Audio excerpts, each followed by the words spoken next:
Hello dear student. आज के इस टॉपिक में बेसिकली हम लोग जो डिस्कस करने जा रहे हैं वो इंटरनल हार्ट के बारे में डिस्कस करने जा रहे हैं।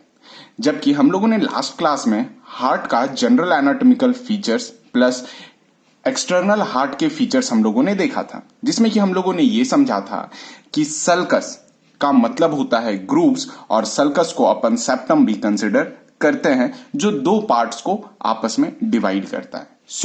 आज के इस टॉपिक में हम लोग इंटरनल स्ट्रक्चर से लीड करने जा रहे हैं।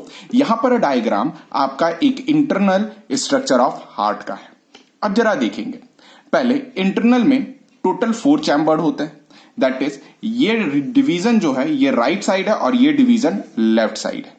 That is the right atria, that is the right ventricles, this is left atrium और दिस इज लेफ्ट वेंट्रिकल। अब बात ये रही, अब राइट एट्रियम और राइट वेंट्रिकल में कौन कौन से स्ट्रक्चर्स आपको दिखने वाले हैं। जैसे राइट एट्रियम में टोटल 3 ओपनिंग है। 3 ओपनिंग ये जो है, पहला ओपनिंग है सुपीरियर वेना कावा का, दूसरा ओपनिंग है इंफीरियर वेना कावा का, और तीसरा ओपनिंग है कॉरोनरी वेन्स का। ये वही वेन्स है जो डीऑक्सीजनेटेड ब्लड हार्ट के मसल से लेकर के हार्ट में आता है। नेक्स्ट दैट इज कि इस जगह पे देखोगे आप तो राइट एट्रियम में आपको फिंगर और कॉम्ब लाइक स्ट्रक्चर दिखेगा, जिस चीज का नाम मस्क्यूली पैक्टिनाटी कहते हैं। ये मस्क्यूली पैक्टिनाटी दोनों चैम्बर और दोनों एट्रियम में प्रेजेंट होता है, राइट और लेफ्ट एट्रियम पे। अब जरा कि आगे देखेंगे तो आते हैं वेंट्रिकल्स। वेंट्रिकल्स में आपको जो सबसे पहला मोस्ट स्ट्रक्चर जो दिखेगा दैट इज ट्राइकस्पिड वाल्व दिखेगा। ये ट्राइकस्पिड वाल्व जो है ये राइट एट्रिया और राइट वेंट्रिकल के बीच में प्रेजेंट होता है। हालांकि इस ट्राइकस्पिड में जो जुड़े हुए होते हैं वो by the help of chordate टेंडिने और बेसिकली क्या रहते हैं, पैपिलरी मसल से जुड़े होते हैं।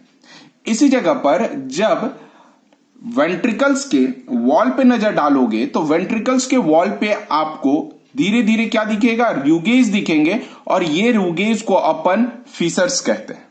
और जो छोटे छोटे स्ट्रक्चर दिखेंगे they are commonly known as the columnae carneae कहलाते हैं। कॉलमने कार्ने को अपन ट्रैबेक्युलर कार्ने भी कहते हैं। नेक्स्ट इसके बाद देखोगे आप कि जो एनलार्ज कॉलमने कार्ने हैं ये पैपिलरी मसल्स से जुड़े होते हैं, जो पैपिलरी मसल्स कॉर्डेट टेंडिने के साथ बेसिकली वाल्व्स को ओपन करते हैं। यहां पर नाम ही क्लियर है, ट्राइकस्पिड वाल्व, यानी 3 कस्प, कस्प का मतलब बाउल शेप, इस स्ट्रक्चर के वाल्व प्रेजेंट होंगे और वो किससे जुड़े होंगे, कॉर्डेट टेंडिने से और अल्टीमेटली पैपिले मसल से। याद रखिएगा यहां पर जो सेप्टम वॉल जो है दिख रहा है आपको, ये वॉल और पैपिले के बीच में एक थिक बैंड प्रेजेंट होता है मसल्स का, जिस चीज का नाम क्या होता है, मॉडरेट बैंड नाम होता है। ये रेड वाले बैंड का नाम है मॉडरेट बैंड। अब जरा देखेंगे कि अब आपको इस डायग्राम में एक चीज तो क्लियर कट दिख रहा होगा कि जो राइट वेंट्रिकल का वॉल का थिकनेस है वो लेफ्ट वेंट्रिकल के वॉल के थिकनेस के रेस्पेक्ट में थोड़ा कम है, और नेचुरली होता भी है। कारण क्या है कि राइट वेंट्रिकल जो एसोसिएटेड होता है ये पल्मोनरी पाथ से एसोसिएटेड होता है, जबकि लेफ्ट वेंट्रिकल जो होता है ये बेसिकली सिस्टमिक पाथ से एसोसिएटेड होता है। यानी राइट वेंट्रिकल का ब्लड फ्लो लेंथ ज्यादा नहीं होता है, राइट वेंट्रिकल से लेकर के ये निकलेगा left pulmonary arc of arteries से, और पल्मोनरी आर्क ऑफ आर्टरीज से होता हुआ हमारे लंग्स में चला जाएगा।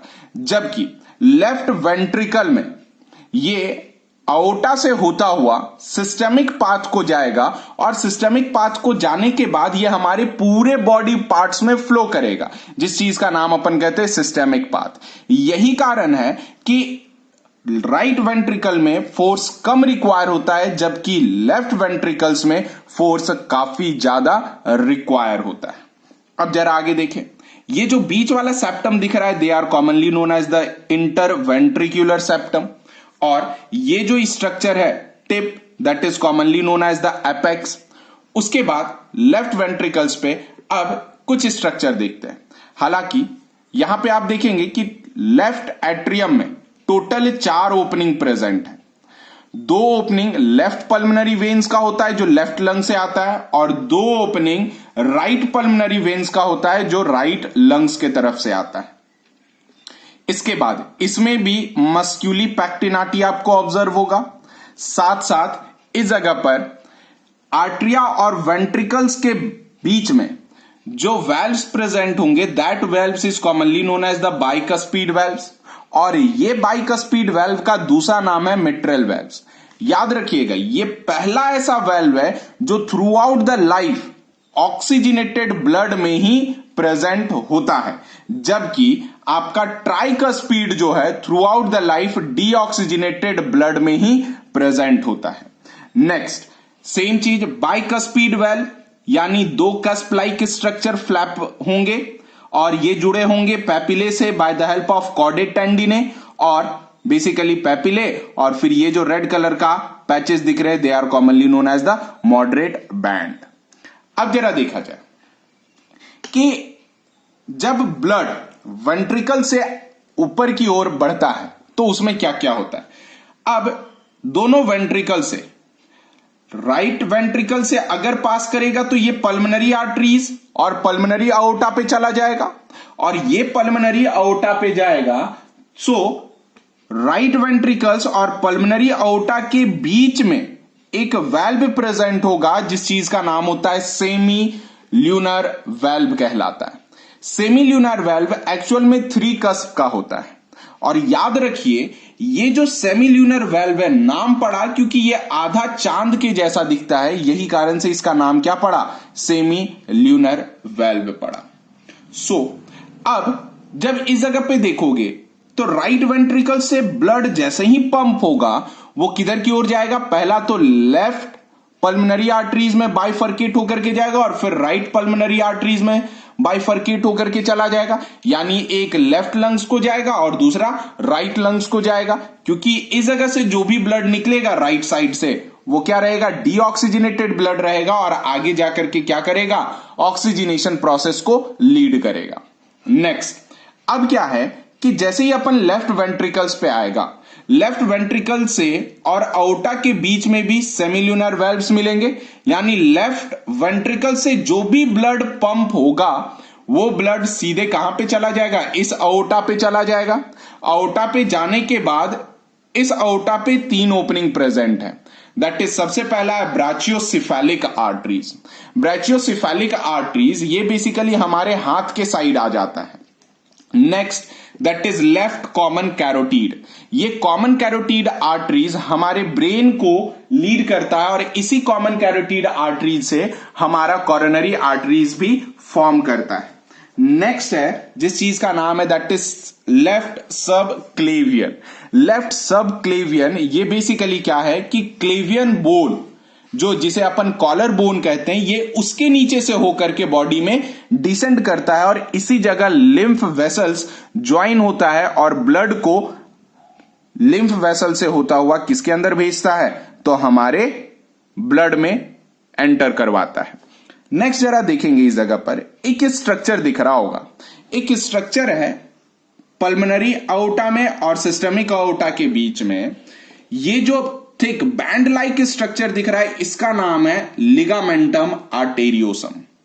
लिगामेंटम आर्टेरियोसम ये हमारे एम्ब्रियोनिक टाइम पे प्रेजेंट होता है, मतलब कि हमारे एम्ब्रियोनिक टाइम पे जो भी ऑक्सीजनेटेड ब्लड होता है वो मदर के ही ब्लड से ऑक्सीजनेशन प्रोसेस लीड करता है। लेकिन याद रखिएगा एक बात कि उस समय एम्ब्रियोनिक टाइम पे हमारा लंग्स जो होता है वो नॉन फंक्शनल होता है। सो जितने भी ब्लड इस पल्मोनरी आर्टरीज में आते हैं वो पल्मोनरी आर्टरीज से अओर्टा में क्या हो जाते हैं, मिक्स हो जाते हैं, ताकि वो ब्लड भी ऑक्सीजनेशन प्रोसेस पे लीड कर सके। इसका नाम है लिगामेंटम आर्टेरियोसम।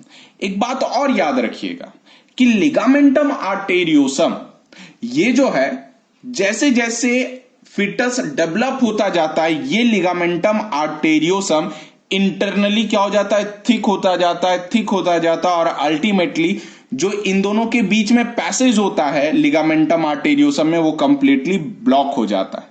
और फर्दर जब एडल्ट में कन्वर्ट होते हैं, मतलब एक मैच्योर फिटस में कन्वर्ट होते हैं और पाचुरेशन के लिए रेडी होते हैं, तब ये लिगामेंटम आर्टेरियोसम क्या हो जाता है, कंप्लीट फिल हो जाता है। लेकिन कुछ बच्चों में लिगामेंटम आर्टेरियोसम ओपन रह जाता है। तो आप मुझे बताओगे कि उस डिजीज का नाम क्या होता है जिसमें लिगामेंटम आर्टेरियोसम ओपन होता है। अब हम लोग बेसिकली डिस्कस करेंगे नोडल पाथ, यानी नर्व का कंडक्शन और सिग्नल का कंडक्शन किस टाइप में ऐसे नोड से होकर के एवी नोड और पर्किंजे फाइबर तक जाता है। सो नोडल पाथवे, जैसा कि हम जानते हैं ह्यूमन हार्ट मायोजेनिक है, जबकि आर्थ्रोपोड्स के हार्ट न्यूरोजेनिक होते हैं। हमारा जो भी हार्ट में इंपल्स जनरेट होता है वो मसल्स जनरेट करता है, और nerve impulse conducted by the special nodal tissues, ये हमारे एट्रियम में लोकेटेड होते हैं स्पेशल नोडल टिश्यू, जो जिनके पास सेल्फ एक्साइटेबिलिटी की प्रॉपर्टी होती है। वो एक्साइट होते हैं और देन कंडक्ट करते हैं इंपल्स को। फर्स्ट है, ये डायग्राम से आप जरा समझने का कोशिश करो। राइट एट्रियम के अपर साइड और राइट एट्रियम के लोअर साइड पे दो नोड प्रेजेंट रहता है, एक एसएएन और दूसरा एवीएन। साथ साथ ये राइट साइड से होता हुआ इंटरवेंट्रिकुलर सेप्टम में जाता है, फिर ब्रांचेस में डिवाइड होता है, देन पर्किंजे फाइबर में डिवाइड होता है। अब सबसे पहला है एसएएन, जिसे साइनो एट्रियल नोड कहते हैं, और ये राइट एट्रियम के एकदम अपर सरफेस पे लोकेटेड होता है। येलो कलर का ऑब्जर्व होता है ये नोडल टिश्यूज।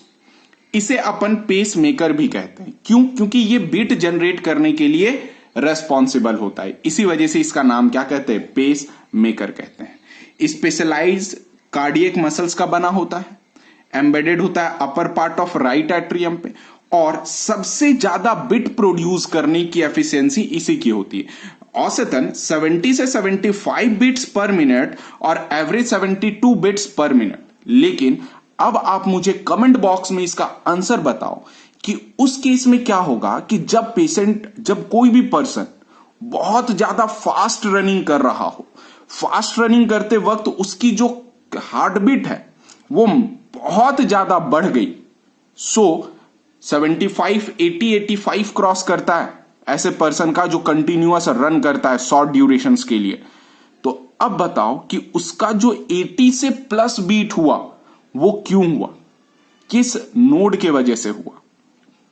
नेक्स्ट यहां पर आता है दैट इज इंटरनोडल पाथवे।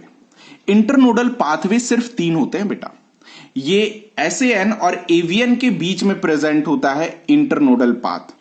ये नेटवर्क ऑफ न्यूरोमस्कुलर पाथवे होता है जो कनेक्ट करता है एसएएन और एवीएन को। अब जरा देखिए AVN. AVN that is atrioventricular node कहलाता है, प्रेजेंट होता है इंटर एट्रियल सेप्टम पे, यहां पे, और वो भी लोअर साइड पे, और इसकी इंपल्स प्रोड्यूस करने की एफिशिएंसी 40 से लेकर के 42 बिट्स पर मिनट की होती है। और इसे अपन पेस सेटर भी कहते हैं और रिले सेंटर भी कहते हैं। कारण ऐसे नोड जितना इंपल्स तो प्रोड्यूस किया, लेकिन उस नोड को बैलेंस करने के लिए, सेम फोर्स पे ड्राइव नहीं करने के लिए एवीएन रेस्पॉन्सिबल होता है। जस्ट इसके नीचे आया that is bundle of His. Bundle of His को अपन एवी बंडल भी कहते हैं, और ये कनेक्शन होता है बिटवीन एट्रियल और वेंट्रिकुलर मस्कुलेचर्स के बीच में। अब जरा देखें कि बंडल ऑफ हीज आगे चल करके जो डिवाइड होता है उसे बंडल ब्रांच कहते हैं। इसी जगह पर एवी बंडल यानी बंडल ऑफ हीज डिवाइड होते हैं और फाइनली राइट और लेफ्ट साइड ऑफ हार्ट की ओर मूव करते हैं। अब जैसे ही लोअर साइड पे आया, ये लोअर साइड पे जरा गौर से देखेंगे, जिसे अपन क्या कहते हैं, पर्किंजे फाइबर कहते हैं। पर्किंजे फाइबर एक्चुअल में नेटवर्क होता है न्यूरोमस्कुलर पाथवे का। न्यूरोमस्कुलर पाथवे का नेटवर्क के वजह से, और ये through out endocardium of the ventricles में डिस्ट्रीब्यूटेड होते हैं। कहां से डिस्ट्रीब्यूटेड होते हैं? एंडोकार्डियम ऑफ वेंट्रिकल से डिस्ट्रीब्यूटेड होते हैं। इसकी जो सेल्फ एक्साइटेबिलिटी की प्रॉपर्टी होती है, यानी अगर ये सेल्फ एक्साइट करे तकरीबन 18 से 25 बीट्स पर मिनट क्या कर पाएगा, सेट कर पाएगा। जैसे कि एवीएन 40 बीट पर मिनट खुद जनरेट कर पाएगा। अब बात करते हैं हम लोग आगे की ओर। हालांकि जैसे ऐसे नोड इंपल्स जनरेट किया, अब क्या किया, ये एट्रिया कॉम्प्रेस हुआ। एट्रिया कॉम्प्रेस होने के बाद अब क्या रहा, जैसे ही एट्रिया ये कॉम्प्रेस हुआ, अब ये ऐसे नोड लेफ्ट एट्रिया पे भी इंपल्स देगा, यानी इसका इंपल्स ऐसे नोड का इतना स्ट्रांग इंपल्स होगा कि लेफ्ट एट्रियम में भी कॉन्ट्रैक्शन होगा। अब ये पाथ इंटरनोडल पाथ से होता हुआ एवीएन के पास आएगा। एवीएन अगर ऐसे नोड प्रोड्यूस कर रहा है तो ठीक है, तब एवीएन सिर्फ उस पाथ को इंटरनोडल पाथ से बंडल ऑफ हिज तक भेजने का काम करेगा। अब जैसे ही ये रहा एवीएन में, अब एवीएन से bundle of his, bundle of branch. अब जो लोअर साइड ऑफ परकिंजे फाइबर, यहां पे इंपल्स समझने का कोशिश करेंगे कि इस जगह पे जो होगा, फिलहाल तो ऐसे है, और जब कॉन्ट्रैक्शन स्टार्ट होगा तो सबसे पहले नीचे से स्टार्ट होकर के ऊपर जाएगा। यही कारण है कि नीचे से ब्लड स्क्वीज होकर के ऊपर का ब्लड स्क्वीज होगा और धीरे धीरे ब्लड पल्मनरी अओर्टा में और सिस्टमिक अओर्टा में एंटर करेगा और बॉडी से बाहर जाएगा। जबकि पूरे हार्ट में वैल्व इस वजह से लगाया गया है क्योंकि वैल्व की एक प्रॉपर्टी होती है कि ये बैक फ्लो प्रिवेंट करता है, और ये जो परकिंजे फाइबर होता है वो पूरे वेंट्रिकुलर सेप्टम और पूरे वेंट्रिकल वॉल्स पे डिस्ट्रीब्यूटेड होते हैं एज लाइक द फाइबर, ताकि कॉन्ट्रैक्शन एक समान हो सके और ब्लड इजीली तौर से बॉडी से बाहर पल्मनरी अओर्टा में और सिस्टमिक अओर्टा में जा सके। हालांकि यहां पे एक और बात समझने की है कि जो स्पीड ऑफ कंडक्शन है वो फास्टर होता है परकिंजे फाइबर में और स्लोअर होता है एवी नोड में। आपने अक्सर सुना होगा कि किसी को नोडल टिश्यू इंप्लांट करवाने की जरूरत हो गई, यानी हार्ट में बाईपास सर्जरी हुई, वो केस अलग है। लेकिन कुछ लोग चेस्ट में आप देखे होंगे कि एक बटन बैटरीज लाइक वो लगाए रहते हैं जो उनका पेस मेकर होता है। समटाइम्स क्या होता है कि ऐसे नोड में डिफेक्ट आ जाता है, सो उसको डॉक्टर्स सर्जिकली रिमूव करके वहां पर आर्टिफिशियल पेस मेकर लगाते हैं जो इंपल्स को कंडक्ट करने में मदद करता है। वो भी कौन से रीजन पे, तो आपके इस रीजन पे अगर ये खराब हो गया तो सिंगल पेस मेकर लगाएगा, एवीएन खराब हो गया तो डबल पेस मेकर लगाएगा। और इसकी जो साइज होगी वो नॉर्मल होती है, एक बटन सेल के जैसा होता है जो बॉडी के बाहर लगा रहता है, जो उस कंडक्टिंग टिश्यूज को और आर्टिफिशियल कंडक्टिंग नोड्स को बेसिकली क्या करता है, आपको एनर्जी प्रोवाइड करता है, जो हार्ट के मसल्स को कंडक्ट करवाने में मदद करता है, जिस चीज को अपन पेसमेकर कहते हैं। पेसमेकर दो टाइप, पहला सिंगल हेड पेसमेकर जो एसएएन के जगह पे होता है, डबल हेडेड पेसमेकर जो कि एसएएन और एवीएन के जगह पे होता है। हमारा सेकंड लास्ट वीडियो के कुछ क्वेश्चंस पेंडिंग रह गए थे जिसका आंसर मैंने अपने लास्ट वीडियो में नहीं दिया था, सो मैं इस वीडियो पे दे रहा हूं। मैंने पूछा था कि जितने भी फैक्टर्स, ब्लड क्लॉटिंग फैक्टर्स होते हैं वो कहां पे फॉर्म करते हैं। ये सारे फॉर्म करते हैं लीवर में, और इनके लिए जो विटामिन रेस्पॉन्सिबल होता है वो होता है विटामिन के। और यही विटामिन के वो होता है जो सबसे फर्स्ट हमारे लेफ्ट थाइज पे इंजेक्ट करते हैं आफ्टर, जब हम लोग प्लासेंटा से बाहर आते हैं। और जो डॉक्टर हमें सबसे पहला हमारे लाइफ का इंजेक्शन जो देता है वो है विटामिन के का इंजेक्शन, ताकि हमारा जितने भी क्लॉटिंग फैक्टर है वो अच्छे तरीके से काम कर सके और आरबीसी का फॉर्मेशन हमारे बॉडी में नॉर्मल हो सके। हीमोफीलिया ए सबसे मोस्ट कॉमन है हमारे 3 हेमोफीलिया में, A B C. Haemophilia B को हम लोग क्रिसमस डिजीज इस वजह से कहते हैं क्योंकि वो सबसे पहला क्रिसमस फैमिली में ऑब्जर्व किया गया था। इवन क्वीन विक्टोरिया की पूरी फैमिली जो डिस्ट्रॉय हुई है वो हीमोफीलिया के वजह से हुई है। Next heparin. हिपेरिन का नेचर पॉलीसैकेराइड्स का होता है। ये हमारे बॉडी में लीवर में प्रोड्यूस होता है और प्रोड्यूस करने के पीछे हिपेटोसाइट्स रेस्पॉन्सिबल होते हैं और ये हमारे बॉडी का एक एंटी कोगुलेंट, जो कहते हैं कि ये ब्लड को कोगुलेट होने से प्रिवेंट करता है, वो है हमारे बॉडी में हिपेरिन। जबकि हिपेरिन बेसिकली प्रोड्यूस होता है बेसोफिल सेल्स में और mast cells in all the mammals में, याद रखिएगा। और बनाया कहां से जाता है, तो लीवर, लंग्स और अदर टिश्यूज भी हिपेरिन को बनाते हैं। यहां पर जो लास्ट वीडियो का जो क्वेश्चंस थे, that is blood vascular system, first time जो डेवलप हुआ था वो फाइलम एनिलिडा में हुआ था। ये आपने एनिमल किंगडम में अच्छे तरीके से पढ़ा होगा। इसका आंसर बहुत ही स्टूडेंट बहुत अच्छे तरीके से और बहुत बारीक तरीके से आंसर दे रहे हैं और बहुत अच्छा लग रहा है ये देख करके कि मैक्सिमम स्टूडेंट्स जो हैं वो तकरीबन इसमें आंसर के पीछे कंटिन्यूअस वो आंसर दिए जा रहे हैं। और thanks to all of the students जो हमारे कमेंट बॉक्स में हमारे ईच और एवरी क्वेश्चंस का आंसर आप देते हैं। हमारा नेक्स्ट क्वेश्चन है, that is what is conus arteriosus. Conus arteriosus actual में एक एसेसरी सैक स्ट्रक्चर होता है जो कनेक्टेड होता है हार्ट में। और ये जो होते हैं ये सिर्फ दो ही चीज में पाए जाते हैं, पहला तो फिशेस और एम्फीबियंस में, जबकि बर्ड्स और मैमल्स में ये बेसिकली क्या होते हैं, एब्सेंट होते हैं।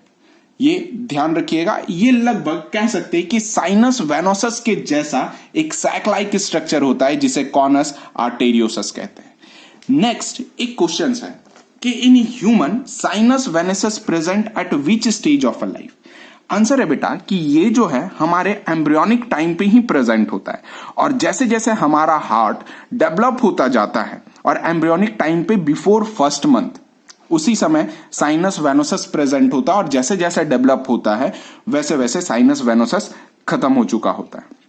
हालांकि एक बात यहां पर आप और याद रखें, जो कि SAN है, साइनो एट्रियल नोड जो है वो फ्रॉग का साइनस वेनोसस में ही लोकेटेड होता है, जबकि ह्यूमन का राइट एट्रियम के अपर सरफेस पे लोकेटेड होता है। ये बहुत ही इंपॉर्टेंट लाइन है और बहुत ही इंपॉर्टेंट क्वेश्चन है जो पूछा जाता है कि फ्रॉग का SAN कहां पे लोकेटेड होता है। वो रीजन है साइनस वेनोसस और इन ह्यूमंस में और मैमल्स में जो लोकेटेड होता है SAN वो upper surface of right atrium में लोकेटेड होता है। सो आज के लिए इतना ही, मिलते हैं हम अपने नेक्स्ट लेक्चर्स में। So stay safe, stay healthy, thank you.